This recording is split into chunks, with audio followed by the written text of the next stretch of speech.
If you're only able to pay back 2 or 3 cents in the dollar, then the tax office says you probably should be bankrupt, and that's a better outcome because it sends a signal to the marketplace about not paying tax.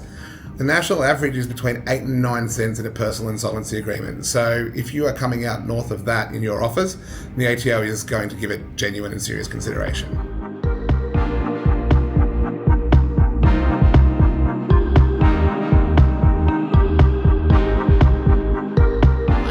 Liam here from O'Brien Palmer.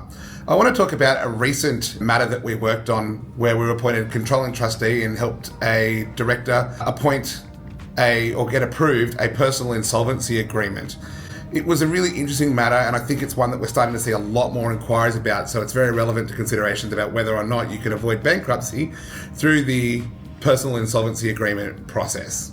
The circumstances were this. The director of the company had recently implemented a small business restructure through another firm and obtained approval for their small business restructure where they paid about 22 cents in the dollar back on about $200,000 worth of company debt. However, the problem that the director had was that prior to entry into the restructure process, the ATO had issued the director with a lockdown director penalty notice, and this is a very common occurrence. The small business restructure meant that the company's debt to the tax office had been compromised and waived, but there was still an underlying debt that needed to be paid by the director. The director came to us and asked us to implement a personal insolvency agreement on the basis that the company had been absolved of 80 cents in the dollar on that debt, but the director was still up for the balance of this debt that was at about $100,000 or half of the total debt. What that meant is that once again, the sole party determining the outcome of the personal insolvency agreement process was the tax office. They got to say yes or no as to whether this director would be able to compromise their personal liabilities. So what did the tax office tell us? Firstly, they are open to such considerations if the returns are meaningful. In this case, the return was 17 cents. The national average rested about 8 cents under a personal insolvency agreement. So the level of the return showed a genuine commitment to meet the ATO as far as that director could possibly go in settling that debt. The ATO came to the meeting and they grilled the director on whether or not this was truly the best possible offer that the director could put forward. The director had explained that having compromised the financial position of the company and due to his personal financial position, that this was the most amount of money that he'd been able to obtain from loans from family members and third-party sources. And the ATO seemed to accept that that was likely. The ATO made clear that they would be much more skeptical about debts arising as a result of unpaid superannuation, which really reaffirms the commitment that the ATO has to saying to the market that it will be far less tolerant and far less accommodating of directors who do not pay superannuation for their employees. And I think that is consistent with the move from the 1st of July this year for businesses to actually have payday super contributions. That is, superannuation for their employees paid at the same time as their pay goes through.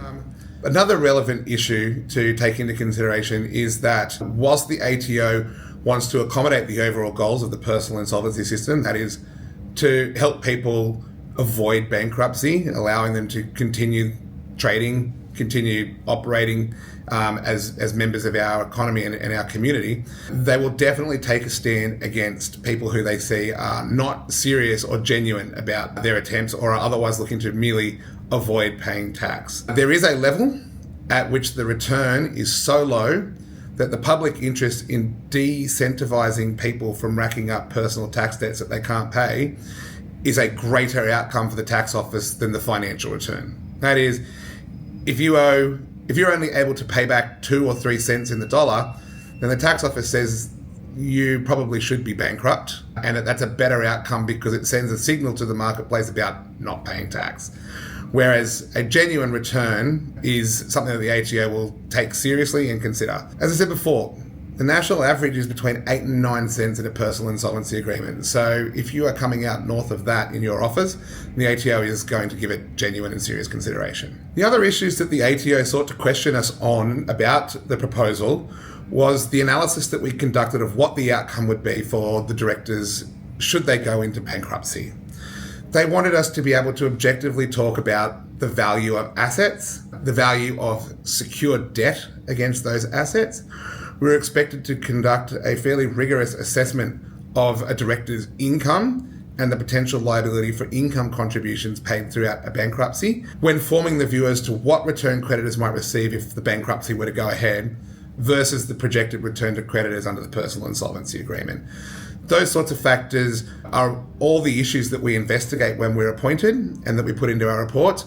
But obviously, the ATO really honed in on those aspects of our report to make sure that we were really satisfied that the projections that we made about what outcomes would be for creditors in bankruptcy were concrete and valid and properly assessed, and that there'd been a high degree of cooperation from the debtor in helping us conduct those investigations, as opposed to saying things like, based on the limited information available to me and the like. So if you are going to engage with this process, come to the process with your records available and the mindset of helping us conduct an investigation that will satisfy your creditors that the Personal Insolvency Agreement is in their best interest as well. Because as you will see from some of the links that I've got down here below, there are major reasons why personal insolvency agreements are not widely implemented, and they have to do with a level of distrust amongst creditors and amongst regulators that people who owe money to their creditors in this situation are being fully frank and are making a full disclosure of all their circumstances and otherwise using this process to hide assets from the bankruptcy process.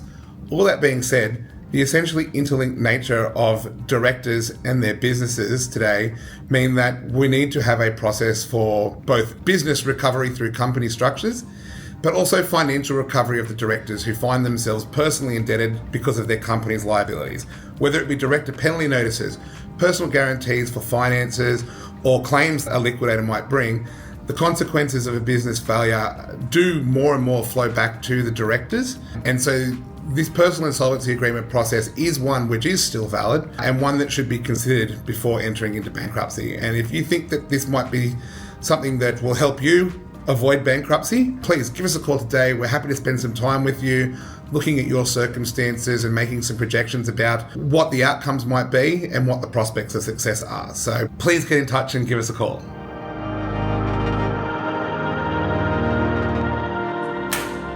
Is that what you wanted? That's exactly what I want. And action. Okay. Until next time.